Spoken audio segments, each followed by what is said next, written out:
Dalam perkembangan kehidupan perekonomian suatu negara, peranan uang sangat penting karena uang berfungsi sebagai alat penukar dan pengukur harga.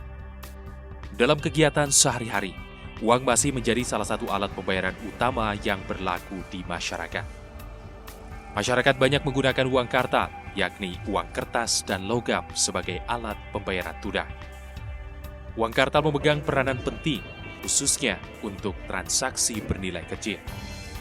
Berdasarkan data dari Bank Indonesia, saat ini sistem pembiayaan tunai di seluruh Indonesia mencapai kisaran 90%. Namun pemakaian uang kartal memiliki kendala dalam hal efisiensi, serta beresiko tinggi terjadinya pencurian, perampokan, hingga pemalsuan uang. Saat ini, dalam masyarakat modern, alat pembayaran mengalami perkembangan pesat, seperti penggunaan cek, biljet giro. Selain itu juga dikenal alat pembayaran paperless seperti transfer dana elektronik dan alat pembayaran memakai kartu atau card-based seperti ATM, kartu kredit, kartu debit, dan kartu prabayar. Menyadari inefisiensi dan ketidakamanan pemakaian uang kartal, Bank Indonesia giat mendorong masyarakat untuk semakin terbiasa menggunakan alat pembayaran non-tunai atau less cash society.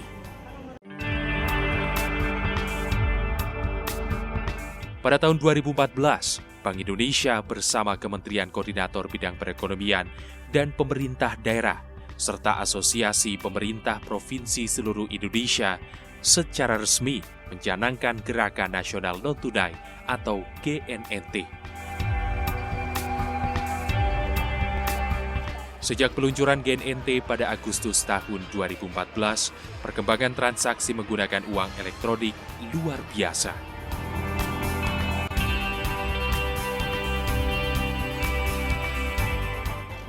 Total nominal pada akhir tahun 2015 mencapai 5,2 triliun rupiah. Artinya, pertumbuhan transaksi uang elektronik mencapai 71,7%. Secara volume tumbuh 21%. Berbagai manfaat lain banyak diperoleh dari transaksi non-tunai ini, seperti berkurangnya peredaran uang tunai, mampu menekan anggaran yang dikeluarkan setiap tahun untuk mencetak uang. Transaksi non-tunai juga merupakan transaksi yang lebih efisien, praktis, dan dapat dibawa kemana-mana, serta penyimpanan lebih mudah. Selain itu, gerakan penggunaan transaksi non-tunai juga diyakini makin mendorong keamanan dan kenyamanan dengan mendukung upaya pencegahan korupsi, pencucian uang, dan pembiayaan terorisme. Semua transaksi yang dilakukan secara non-tunai akan tercatat dengan pengirim dan penerima. Adapun jenis transaksi non-tunai yang ada di Indonesia saat ini didominasi oleh alat pembayaran menggunakan kartu atau APMK, seperti ATM debit dan kartu kredit. Sedangkan untuk transaksi retail dengan nominal yang lebih kecil dan frekuensi yang lebih sering, masyarakat lebih memilih menggunakan uang elektronik. Transaksi yang tertinggi di Indonesia untuk non-tunai adalah menggunakan kartu ATM debit. Itu 92,5% itu menggunakan kartu tersebut. Kemudian yang kedua adalah baru menggunakan kartu kredit sekitar 7%. Dan sisanya 0,5% menggunakan uang elektronik. Tapi perkembangannya untuk uang elektronik ini sangat signifikan. Rata-rata bisa di atas 50%. Jadi pada tahun ini sekitar 75% dan kami harapkan akan terus berkembang.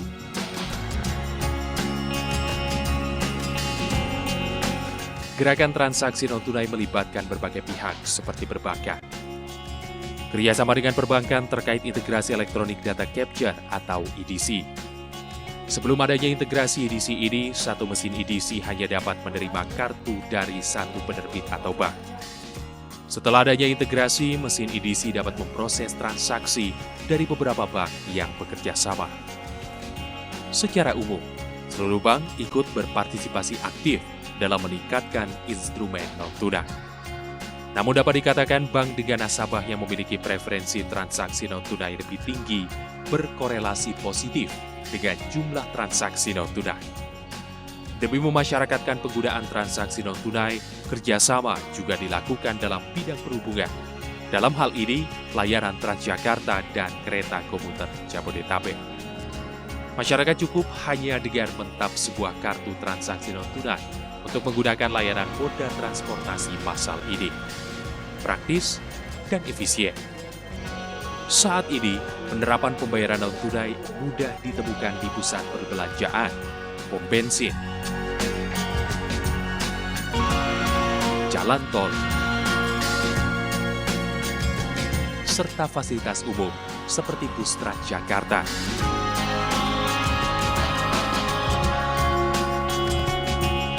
Serta pembayaran non-tunai dalam sistem penggajian ataupun uang pendidikan.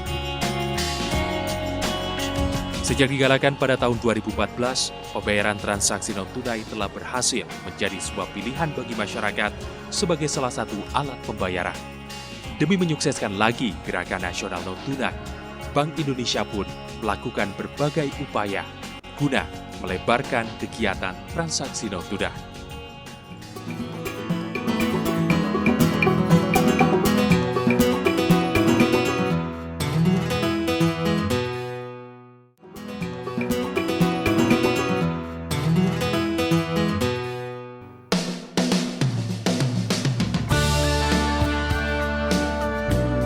Untuk menyukseskan Gerakan Nasional Non-Tunai atau GNNT, Bank Indonesia bekerja sama dengan pemerintah dan berbagai institusi terkait seperti perbankan, telekomunikasi, pelaku industri, pusat perbelanjaan, dan sebagainya, serta masyarakat sebagai pengguna. Sehingga gerakan ini menjadi sebuah gerakan rakyat yang berkesinambungan, guna lebih memasyarakatkan penggunaan alat transaksi non-tunai atau less cash society dalam kehidupan sehari-hari. Karenanya, Himpunan Bank Milik Negara atau Himbara yang terdiri dari Bank BNI, Bank BRI, dan Bank Mandiri mendorong peningkatan efisiensi dalam sistem pembayaran non-tunai. Seperti pembayaran tol dengan penggunaan kartu e-tol yang telah dikeluarkan oleh ketiga bank ini dan penggunaan mesin perekam data tunggal atau Electronic Data Capture atau e-Disiling secara bersama-sama sebagai alat transaksi nasabah ketiga bank tersebut. Seperti Bank Mandiri yang sepanjang Januari hingga Mei 2016 telah melayani transaksi pembayaran non-tunai bagi nasabah sebesar Rp27,2 triliun yang terdiri dari debit sebesar Rp17,6 triliun dan kartu kredit sebesar Rp9,6 triliun. Dengan transaksi penggunaan uang elektronik tertinggi disumbang dari sektor transportasi. Saat ini yang paling tinggi adalah dari sektor transportasi, khususnya dari tol. Nah itu sekarang sebulan itu transaksi e-money bisa sekitar 30 jutaan lebih transaksi. Ini jauh melebihi dari kartu kredit maupun kartu debit kalau dilihat dari sisi e-money.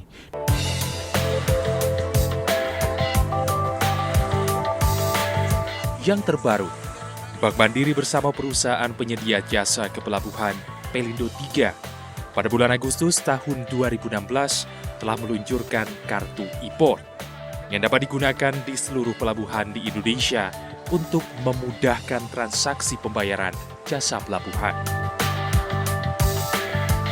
E-port merupakan transformasi layanan sistem digital dan online tanpa dibatasi ruang dan waktu dalam mendukung gerakan nasional non-tunai. Dengan inovasi e-port, pengguna jasa tidak perlu lagi melakukan pembayaran saat masuk pelabuhan secara tunai. Selain tanpa menggunakan uang tunai, e-port sangat efisien dan mudah diakses. Pilihan untuk menggunakan kartu sebagai upaya efisiensi, kemudian kemudahan akses, keamanan, kemudian juga modernisasi sistem otomasi adalah pilihan sekarang yang harus kami ambil, dan ini akan menjadi proses pembiasaan baru di Timur Pelabuhan.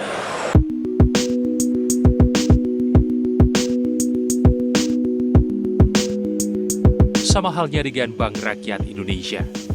Demi mendukung transaksi non-tunai, bank milik pemerintah ini bahkan meluncurkan jaringan real on time. dengan peluncuran satelit BRISAT untuk memperlancar layanan transaksi perbankan, khususnya secara online, yang merupakan salah satu bentuk dukungan BRI dalam transaksi non-tunai.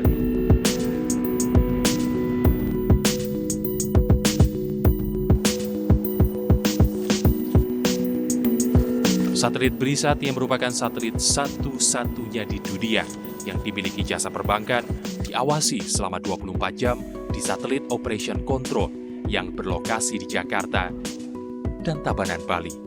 Kita punya tim yang bekerja shift 24 jam.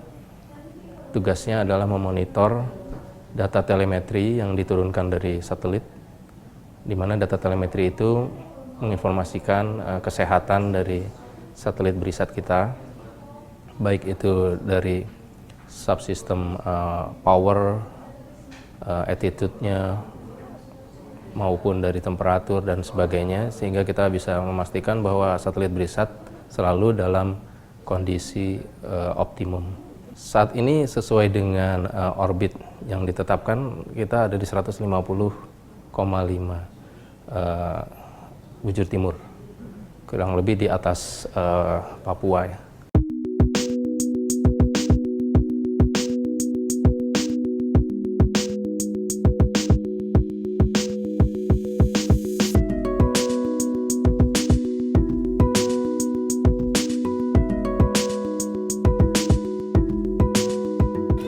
Nah, satelit ini diadakan untuk memberikan servis layanan khususnya di dalam mengembangkan layanan digital banking di Indonesia.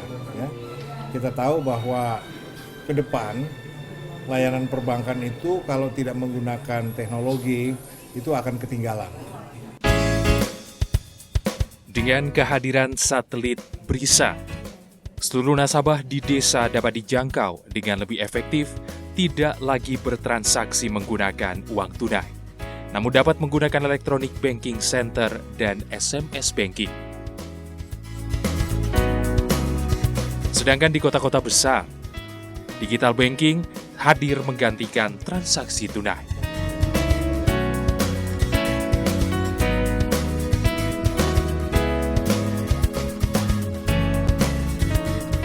Program lain yang telah dilakukan oleh Bank Indonesia untuk menyukseskan KNNT antara lain Kampus Less Cash Society, yakni memperkenalkan transaksi non-tunai kepada generasi muda sebagai motor penggerak untuk meningkatkan transaksi ini. Beberapa kampus yang telah melakukan implementasi program ini antara lain Universitas Padjadjaran, Universitas Gadjah Mada, Institut Pertanian Bogor, IPDN, Universitas Sriwijaya, serta Universitas Sumatera Utara. Bank Indonesia juga mendorong penyaluran bantuan sosial secara non-tunai. Salah satu bentuk implementasi model bisnis bantuan sosial non-tunai adalah kerjasama dengan Himpunan Bank Negara dan agen I-Warung, kelompok usaha bersama program Keluarga Harapan yang diinisiasi oleh Kementerian Sosial. Bagi bank penyalur, integrasi bantuan sosial akan dilakukan dalam satu rekening, serta data disimpan secara nasional. Model bisnis ini akan diperluas dengan melibatkan institusi atau lembaga lainnya, sehingga dapat mendorong keuangan inklusi di Indonesia. Sistem pembiayaan transaksi non-tunai mulai menjadi basis pembiayaan di daerah. Seperti yang dijalankan oleh DKI Jakarta sebagai kota pilot proyek Gerakan Nasional Non-Tunai. DKI Jakarta pertama kali menjalankan sistem transaksi non-tunai dengan mewajibkan seluruh rekanan pemerintah Provinsi DKI melakukan transaksi melalui perbankan.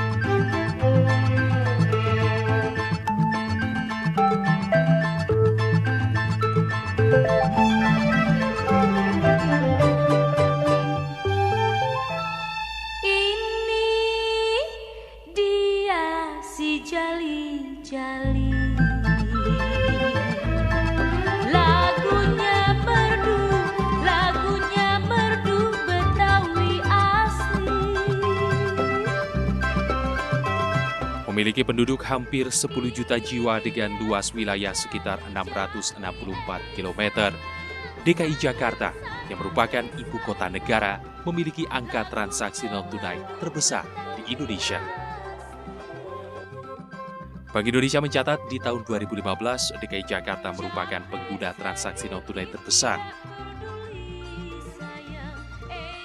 Disusul oleh Jawa Barat dan Jawa Timur. Berbagai layanan publik di DKI Jakarta mulai dari moda transportasi massal, hiburan, dan belanja telah didukung oleh sistem pembiayaan non-tunai seperti akses masuk ke kebun binatang Ragunan yang terintegrasi dengan sistem pembayaran non-tunai transportasi Transjakarta. Tak hanya itu, pembayaran pajak juga dilakukan secara non-tunai melalui online. Tingkat kesadaran masyarakat di DKI Jakarta sudah sangat tinggi dalam melaksanakan transaksi non-tunai. Data pertumbuhan transaksi non-tunai di Jakarta rata-rata mencapai 18% setiap tahun. Pada tahun 2016, nominal rata-rata harian transaksi non-tunai mencapai 1,3 triliun rupiah. Selain itu, setiap kegiatan transaksi di lingkungan DKI Jakarta dapat terekam dan terkontrol dengan baik. DKI Jakarta sudah dapat dikatakan menjadi Smart City. Sejak bulan Juni tahun 2016, pemerintah Provinsi DKI Jakarta telah menerapkan Jakarta Smart City untuk meningkatkan efektivitas interaksi antara pemerintah dan masyarakat sebagai media monitoring dan komunikasi kebijakan pemerintah. Smart City sendiri merupakan konsep perencanaan kota dengan memanfaatkan teknologi yang akan membuat hidup lebih mudah, nyaman, dan sehat, serta dengan tingkat efisiensi dan efektivitas yang tinggi. Sistem pembayaran berbasis elektronik atau electronic payment menjadi satu bagian yang tak terpisahkan dari Smart City. Pelayanan semua terkontrol dengan satu kartu, jadi kita bisa tahu orang itu kemana, mau ngapain, sehingga servis kita lebih baik. Inti Smart City kan membuat hidup ini lebih nyaman, lebih aman, lebih murah gitu kan sebetulnya kan. Tak hanya menerapkan pembiayaan transaksi non-tunai secara online dalam berbagai layanan publik, pemerintah Provinsi DKI Jakarta juga menerapkan transaksi non-tunai dalam pemberian bantuan sosial. Program Kartu Jakarta Pintar atau KJP dan Kartu Jakarta Sehat adalah bentuk program bantuan sosial secara non-tunai. Sebagai contoh, setiap penerima Kartu Jakarta Pintar diberikan batas dan hak penggunaan sesuai kepemilikan. Misalnya, penerima KJP pada sekolah tingkat dasar secara rutin setiap bulan mendapat dana sebesar Rp100.000 setiap tanggal 10. Tambahan SPP untuk sekolah swasta sebesar Rp130.000 dan Rp500.000 setiap awal tahun ajaran. Dana KJP hanya dapat digunakan untuk belanja di toko perlengkapan pendidikan bermesin EDC dengan menggunakan kartu ATM KJP.